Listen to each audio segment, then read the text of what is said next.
Boa noite a todos. Como nós ouvimos na oração proferida pelo vosso,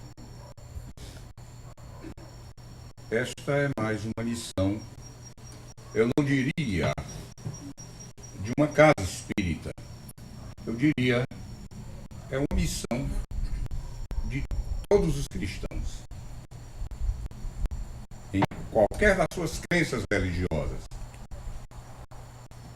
A leitura, o entendimento e a prática do Evangelho. Por isso é que ele nunca se torna repetitivo nas reuniões. Porque há 2000 anos, essa peça literária, cheia de lirismo, cheia de amor, de verdade, de arte literária e uma fonte de ética e de moral, que nos lembra em cada oportunidade aquilo que Cristo nos ensinou. Então, o objetivo da gente é este: sempre lembrar-nos que nós temos uma cartilha a estudar. Essa cartilha esta que guia-nos no nosso evoluir espiritual. E hoje nós vamos estudar o capítulo 7 do livro Evangelho segundo o Espiritismo, onde ele entra nas bem-aventuranças. Cristo procurava seus discípulos e aqueles que o seguiam, justamente com os seus apóstolos, para lhes ensinar a moral, para lhes ensinar o amar, para lhes ensinar perdoar, para lhes ensinar ser humildes, porque todas essas são ferramentas que lapidam o nosso espírito. Ele não se exibia fazendo seus milagres, ele não se exibia como o rei. Ele dizia, inclusive, que o reino dele não era deste mundo.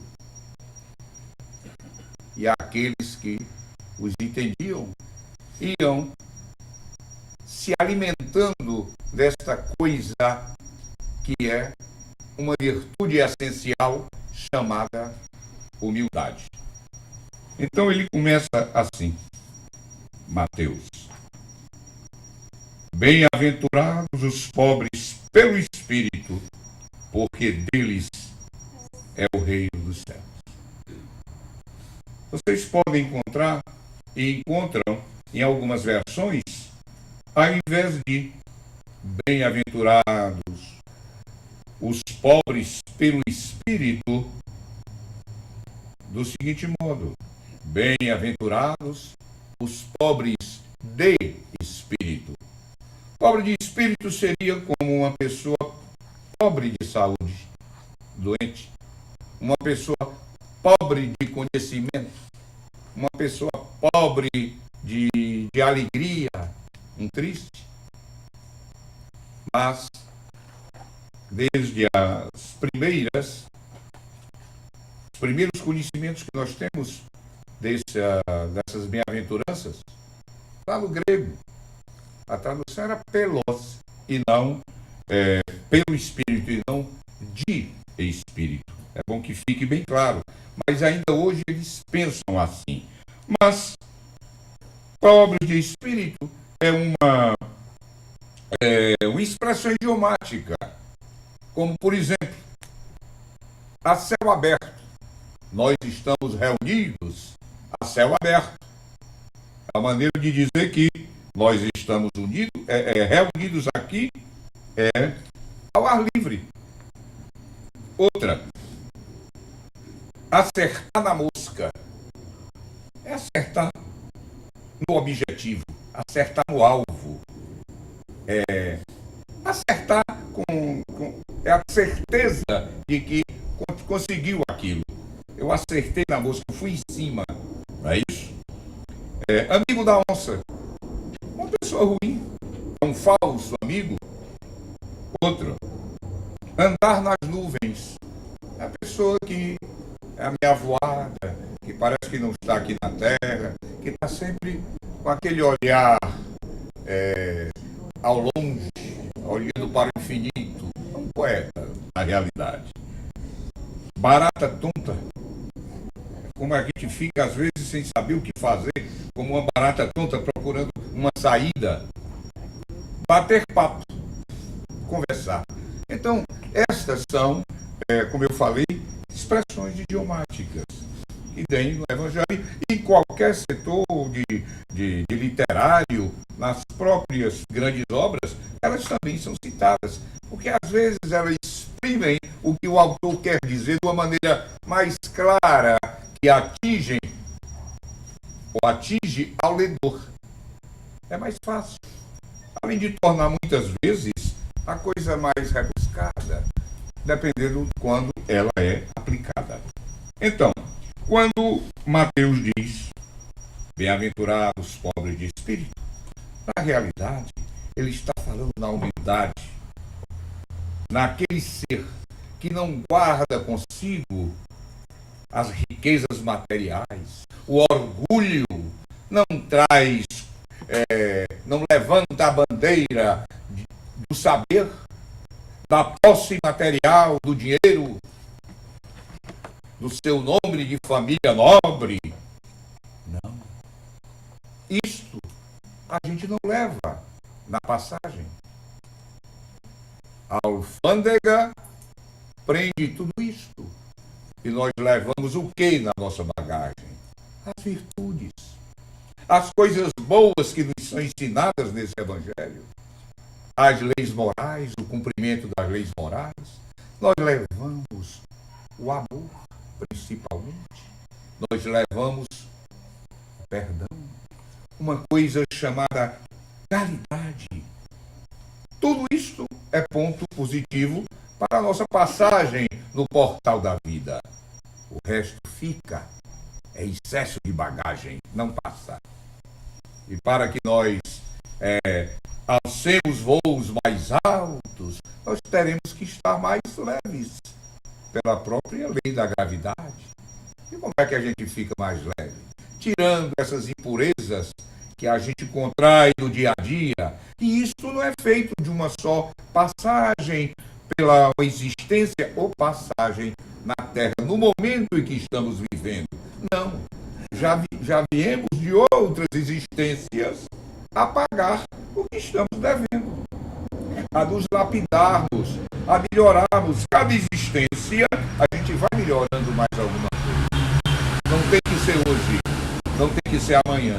Porém, contudo, todavia, deveremos, sim, exercitar, viver a vida de hoje, para que a outra vida, que se chama felicidade plena, que ele aqui diz, que o reino dos céus, seja alcançada com mais, de uma maneira mais suave e mais rápida. Isso se chama crescimento espiritual. E aquele desbaste daquelas as agudezas da pedra da gente, a gente chama mudar o comportamento. Ver aonde nós temos os nossos vícios, aqueles nossos erros, e procurarmos lapidá-los, procurarmos diminuí-los, procurarmos substituí-los por coisas boas. Em outras palavras, tirar os vícios substituindo por virtudes. Sempre pensando na nossa evolução, o que a gente puder de fazer melhor nessa existência, façamos. A hora é esta. Não vamos esperar por outra, porque quanto mais a gente espere por uma que vem na frente, mais tarde nós vamos chegar no ápice da montanha, tão esperada por nós. E foi para isso que Cristo fez o Sermão do Monte. Foi para isso que ele orientava aquele pessoal Uma multidão não interessa-se de 4.000, de tanto, porque ele tinha o poder. Ele não tinha um microfone como eu tenho, mas ele tinha um microfone divino. Com certeza, bastava o olhar dele para que todos ouvissem o que ele estava dizendo. Não era preciso nele articular palavras. Afinal de contas, os espíritos se comunicam através do pensamento, então bastava ele pensar. Então isto pode ser até uma maneira para tornar a coisa mais palpável, que ele ficava no monte e a multidão que o seguia à margem do lago de Genezaré, a ouvi-lo. Mas o objetivo dele era esse, ensinar as leis morais. E Kardec tirou do Novo Testamento justamente aquilo que nos ensina a seguirmos com os passos firmes para atingirmos o reino dos céus. Nós não encontramos aqui no nosso Evangelho milagres de Jesus, que ele fez vários milagres, nós sabemos disso. Nós que estudamos mediunidade, os efeitos mediúnicos, os efeitos físicos, todos nós sabemos, justificamos o que havia naquele tempo, e muito antes dele também já havia. Antes dele, o cidadão chamado Sócrates já falava na vida eterna, já falava no outro lado da vida, já falava nos seres espirituais. Era numa época não propícia para que se desenvolvesse mais a coisa. Então apareceu, na época certa, o Cristo enviado de Deus para pregar o amor, depois de eles terem passado por Moisés, a lei grosseira, vamos dizer assim, a lei do dente por dente, olho por olho, porque eles eram embrutecidos, era próprio dos judeus. Aí chegou o Cristo com aquela mentalidade de amar o inimigo, coisa que para os judeus era um absurdo. Por isso é que eles esperavam por um guerreiro que à frente do seu exército tirasse-o das mãos dos romanos. E Cristo veio dar a outra face para o inimigo. Deus veio ensinar a perdoar, uma coisa bem diferente do que era.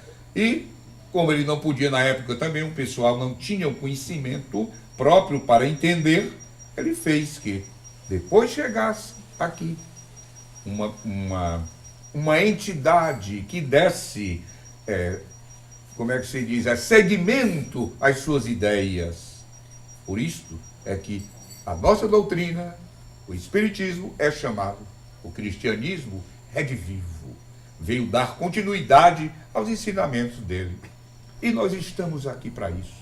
E para adquirirmos um pouco do conhecimento e pô-los à prática, a primeira coisa que nós devemos ter nesse aprendizado se chama humildade.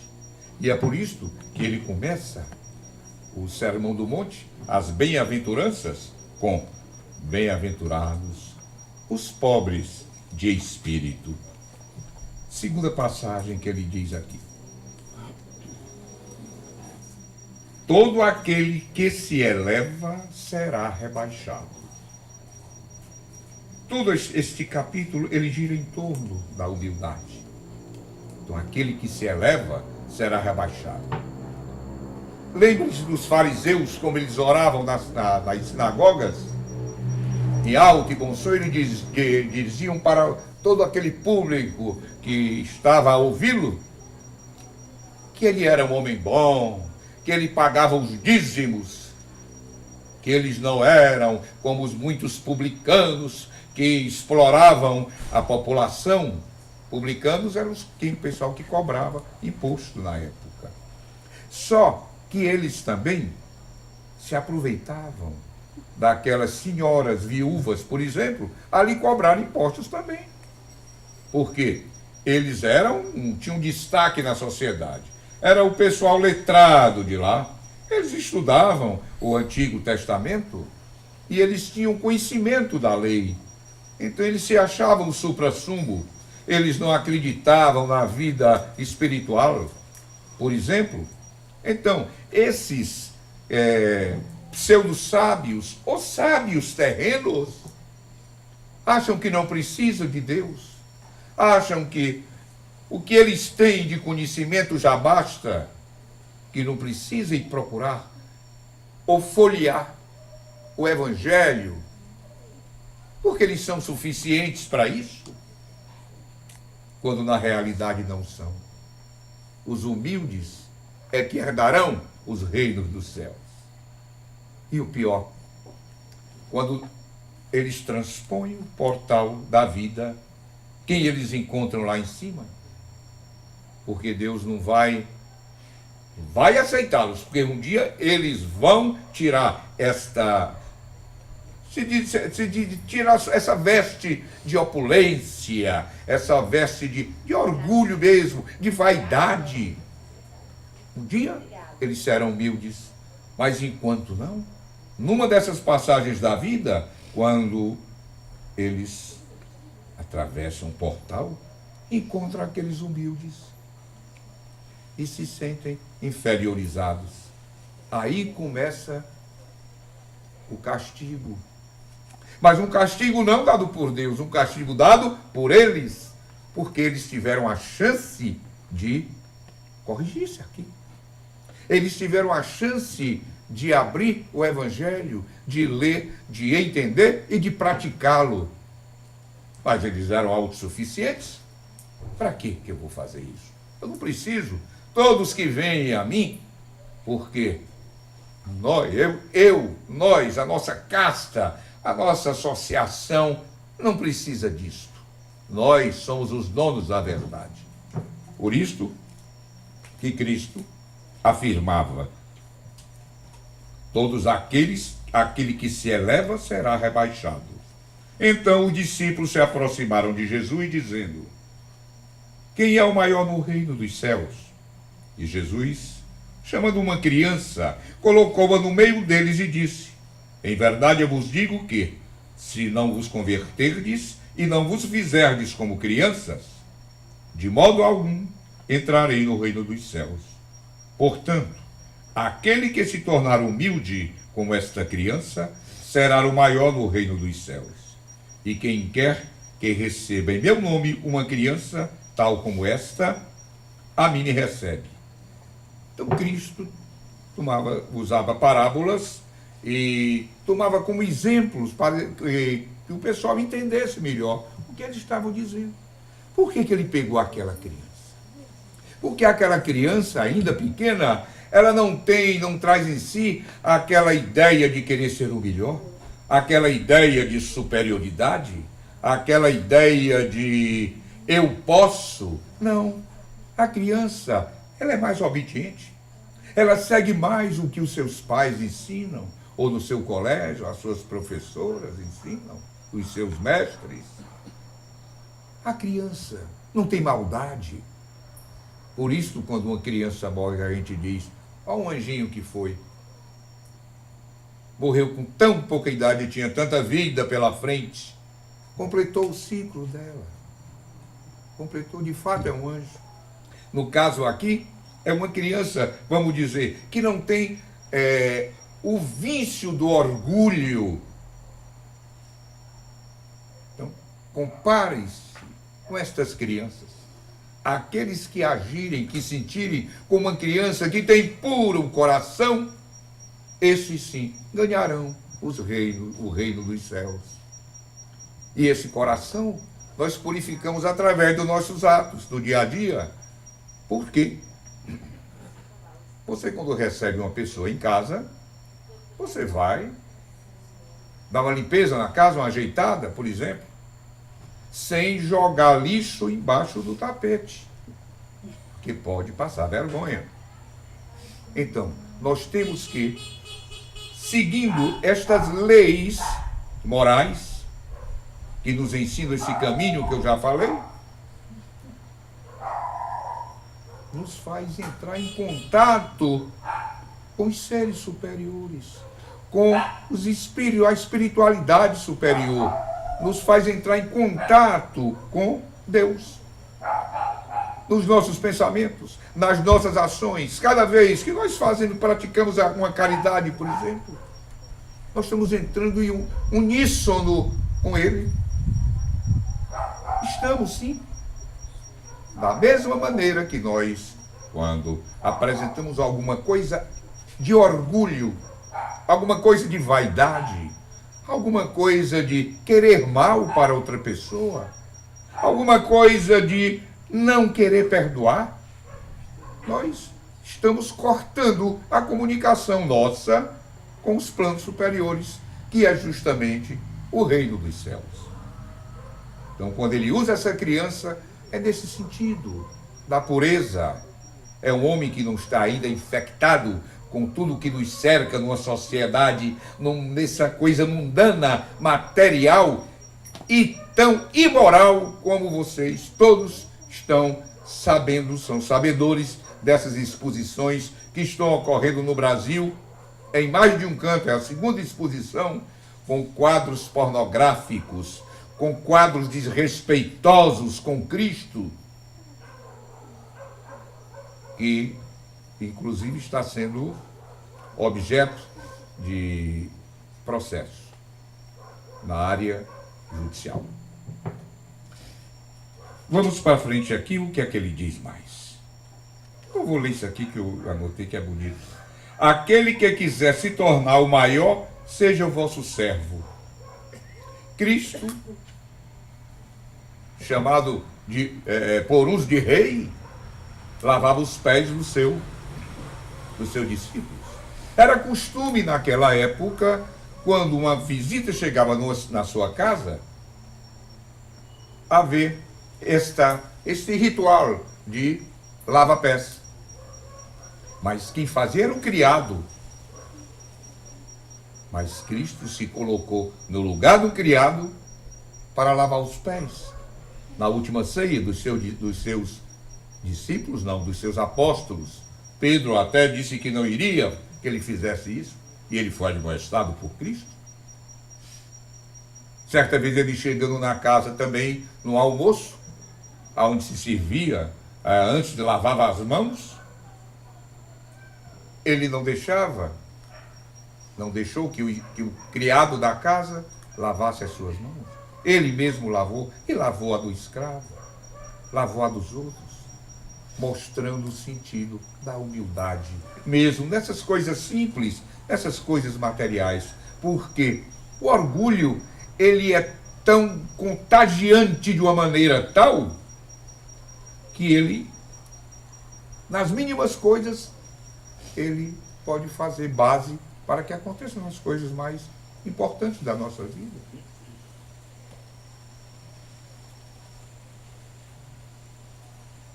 Ele ainda fez uma coisa. Ele ocultou dos sábios e prudentes, que prudentes era sinônimo de sábio na antiguidade, o saber. E deixou com que os humildes recebessem aquela mensagem dele. Mas por que ele fez isso? Ele fez justamente porque estes sábios da época consideravam-se o suprassumo, como eu já falei antes aqui.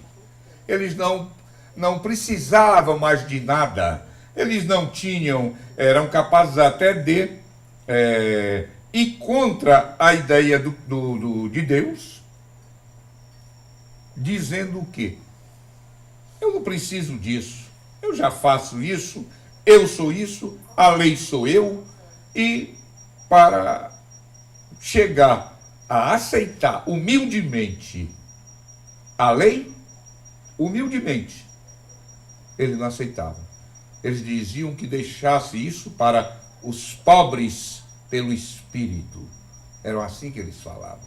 Então, vocês veem que na história do cristianismo primitivo, quem foi que foi para enfrentar as feras naqueles ginásios, você não vê um sacerdote, você não vê um escriba. Era todo o povo, era um povo humilde, mas que rico em sabedoria divina e não em sabedoria terrena, como eram os sepulcros caiados que eram os fariseus. Era só por fora aquela coisa que eles tinham. Eles não tinham a essência, era como um pão tirado da casca, tirado o miolo. Eles tinham a casca, mas faltava o de dentro para compor o ser que eles eram. Infelizmente, nós vivemos nesta época, teve muito trabalho, os homens predestinados àquilo a vencer apareceram antes.